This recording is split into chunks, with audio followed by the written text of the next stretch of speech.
We got the rains in, so that's good. That'll bring some snow up into the mountains, so get the snowboarding on.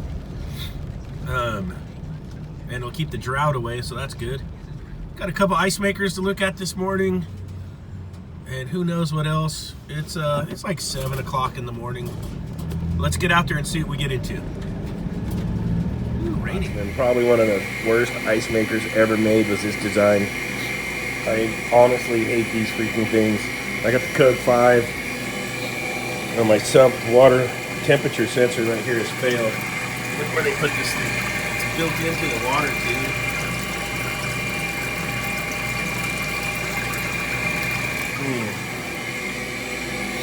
I might try and Mickey Mouse a sensor in there and just stuff it in the sump. Thinking about it. Let's see.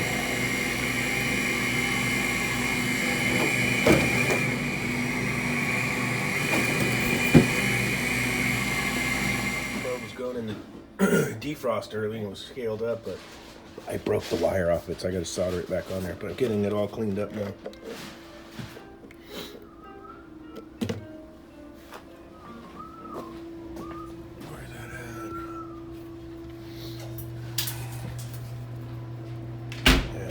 Off of there.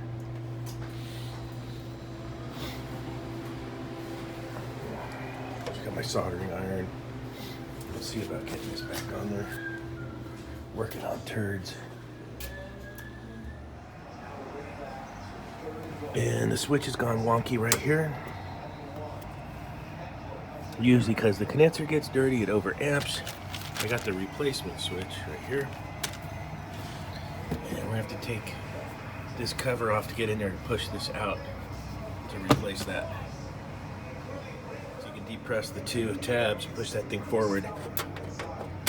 And then what I try to do is I'd love to get it to come out with the wire and the wire connectors out through the front. So I might have to push on those to get them to come forward here. There it is right there, coming out. I got the exact OEM replacement switch. I'll just line them up like that.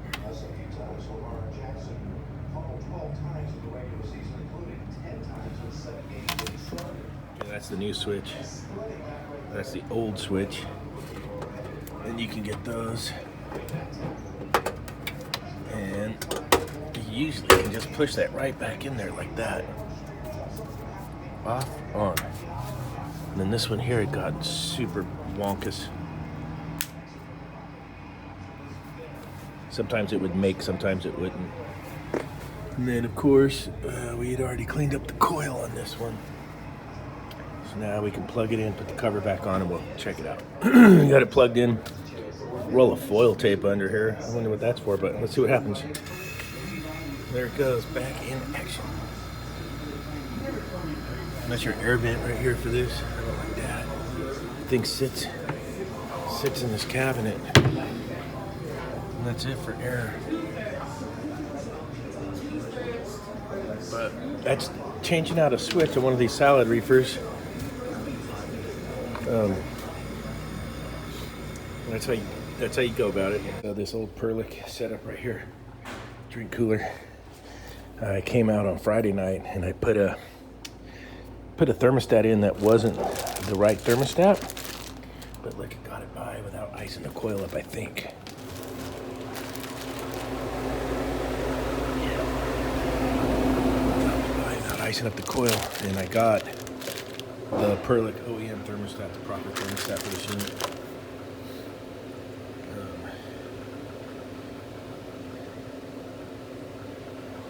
I've been getting parts on Amazon, and you'll get them to your house in about a day. And they've been costing less than at the wholesale house, just a heads up. But I'll show you how this one goes. It's a trip.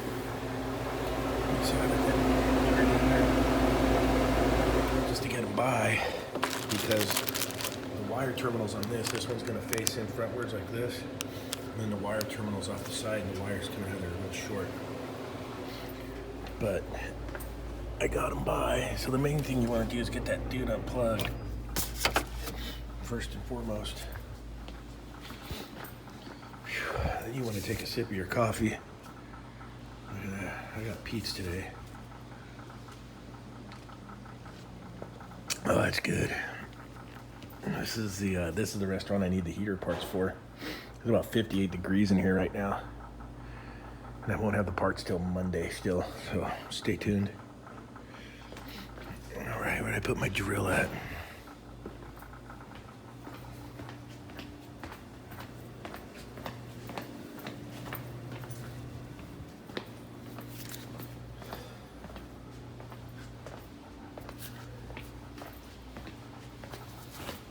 Unscrew this box here and pull it out to get to the thermostat.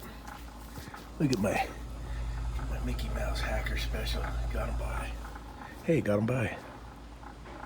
This is Sunday morning, so I got him through this Friday night, Saturday night rush. Thermostat I had on my truck that I had harvested out of an old unit, and I'll keep it on there to get out of pinches. Raider fan out of there, so I'm gonna go scrub it up. We'll get it cleaned up here.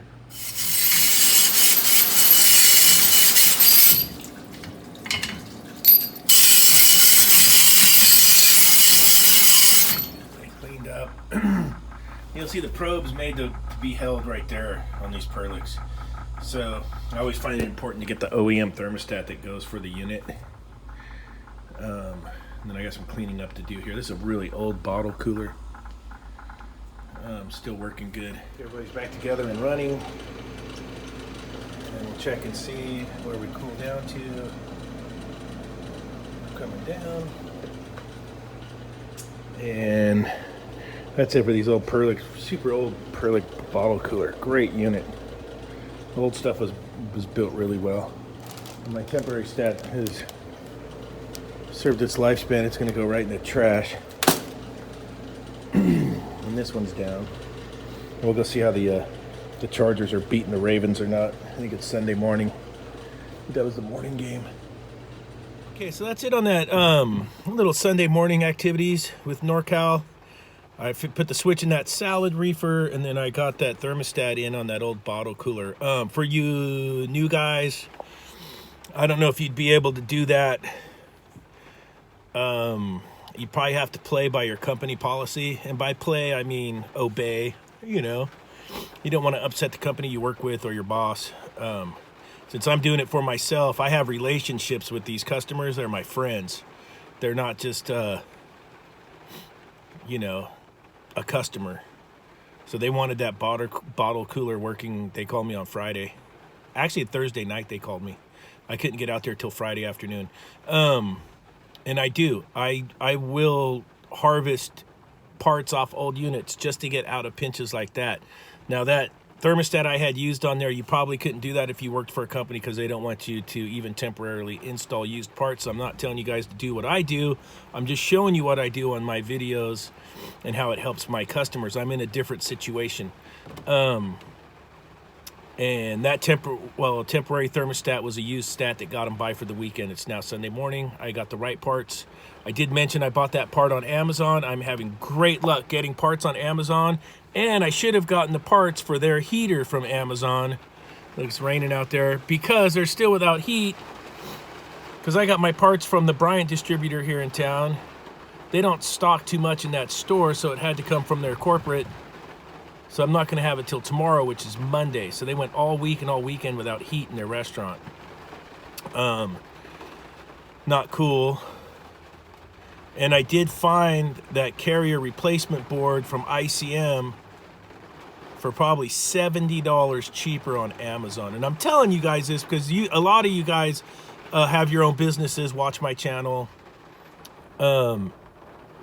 And it's amazing how that Amazon has gotten parts so low. Now, back in the day, Amazon used to ship Freon right to your house. Or refrigerant, I should say refrigerant. Freon is the actual brand name. I used to order 404, 134A right from Amazon to come right to the house. Now they've gotten on board and you do have to prove your EPA certification. Before they didn't. But their pricing it's not super good. It's close, but not super good with shipping. When you add in, sometimes it's $30 for shipping. You could go get it at your wholesale house a lot cheaper. I know I'm rambling on about parts and things.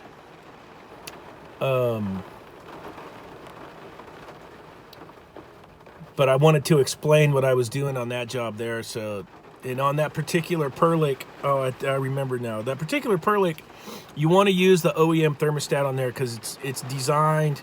The probe doesn't go in the coil like a constant cut-in thermostat. Perlick has their own thermostats and their design on how they're doing it. And you kind of want to go by what's in there. It'll keep you out of a recall. So that's going to do it for that one. Like, subscribe, and Happy New Year's. It's 2019, and I'll check you guys out on the very next one, which I'll probably film tomorrow. I get those heater parts in. I'm going to be up on that roof there, and we'll get that heater all back together with that Hall effect switch and that circuit board. Oh, I know what I wanted to ask you guys. How many of you guys out there work on the Carrier Bryant stuff? Buy the ICM replacement parts, the boards. I mean, they pretty much make the whole catalog. And I'm thinking about giving it a try, and I haven't yet. So let me know if you've had good luck with that stuff in the comments below. All right? Like, subscribe. We'll check you on the next one.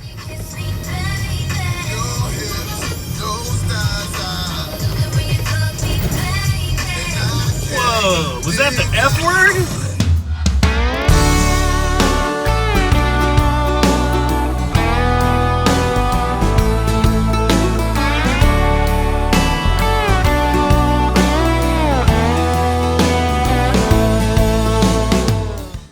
Pretty sure it runs strictly off of a pressure control.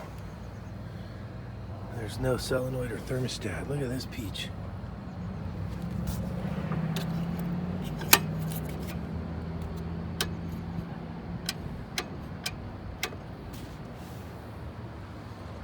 Wow.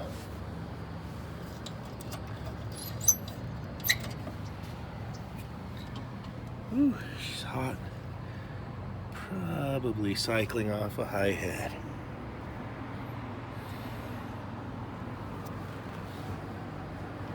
That's a fan motor.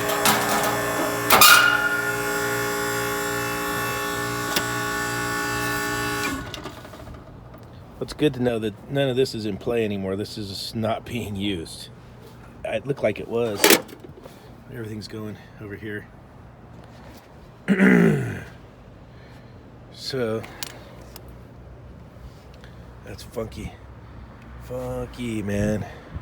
All right, I got to change out a condenser fan motor. Okay, changing out the fan motor. It's the Copeland or Emerson 1/6 horsepower, 208 230 volt.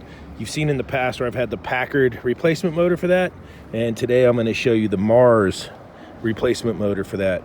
If you need replacement motors, think Mars. The good replacement motors, they make lots of different ones, and I'm going to show you the one I got that replaces this, and I'll get you the part number. Mars replacement motor for that Copeland OEM replacement. It's a 10265 Mars, 1/6 horsepower, 1550 RPM, and that's the one right there, 10265.